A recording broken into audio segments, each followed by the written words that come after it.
नमस्कार मैत्रिणींनो, मकर संक्रांतीच्या आदल्या दिवशी आपण भोगीची भाजी करतो. तर ती भोगीची भाजी कशी करायची हे आज ह्या व्हिडिओमध्ये आपण पाहूया.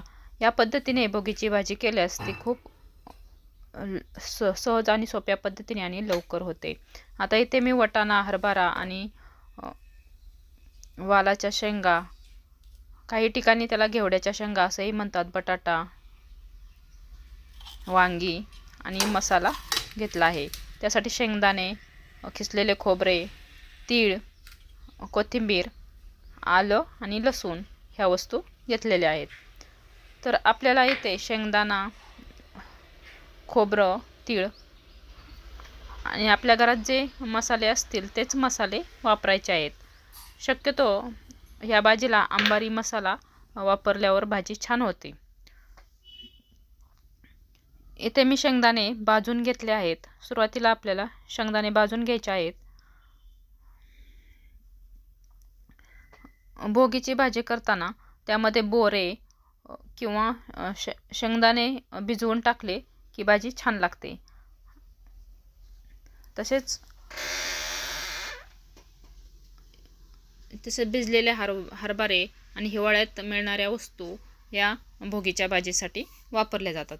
या भाजीमध्ये कांदा नाही टाकला तरी चालतो. काही ठिकाणी कांदा वापरला जातो, पण मी या भाजीमध्ये कांदा नाही वापरला. त्यानंतर मी खोबरे, शेंगदाणे आणि तीळ भाजून घेतले आणि त्याचा कूट करून घेतला.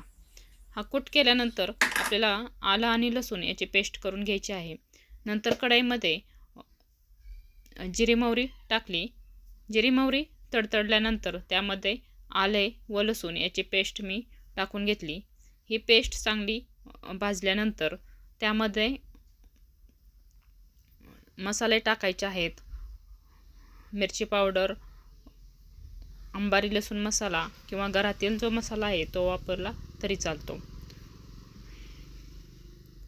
अशा प्रकारे सहज आणि सोप्या पद्धतीने आपल्याला भोगीची भाजी बनवायची आहे. जास्त काही वाटण वगैरे आपल्याला त्यासाठी काढावे लागत नाही आहे. तर यानंतर मी थोडेसे मोहरीचे तेल टाकले आहे.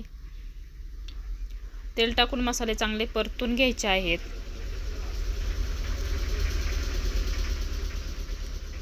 मसाला चांगला परतल्यानंतर त्यामध्ये आपण काढलेले वाटण, खोबरे, शेंगदाणे व लसूण मी परतून घेतला आहे.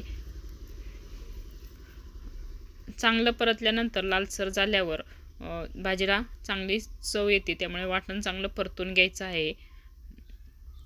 यानंतर आपण ज्या भाज्या चिरल्या आहेत त्या भाज्या चिरण्यासाठी किंवा त्या चांगल्या परतण्यासाठी थोडेसे तेल ओतून त्यात मसाला टाकायचा आहे. आधी टाकलेला मसाला पूर्ण आपल्या वाटणाला चिकटला आहे, त्यामुळे मी थोडं तेल आणि मसाला त्यामध्ये टाकायचा आहे. त्यानंतर चिरलेले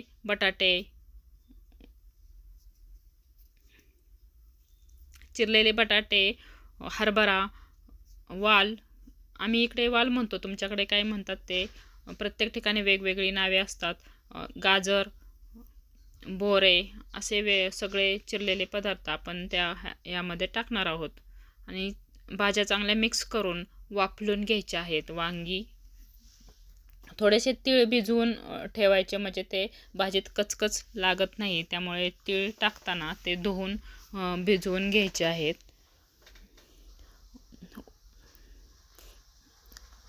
उरलेला शेंगदाण्याचा किस मी वरून टाकला आहे.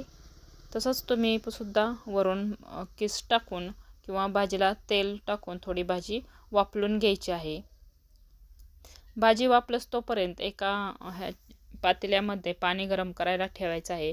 गरम पाणी ओतल्याने भाजी लवकर शिजते आणि भाजीला तरीही चांगली येते. तसेच चवीनुसार तुम्ही भाजीत मीठ टाकून घ्यायचे आहे. पहा, भाजीला छान असा कलर आला आहे आणि तरीसुद्धा आली आहे. अशा प्रकारे सहज आणि सोप्या पद्धतीने भाजी करायची आहे आणि ती छान लागते. जास्त काही वाटण त्याला नाही घातलं तरी चालतं. अशा प्रकारे भाजीला छान कलर आला आहे.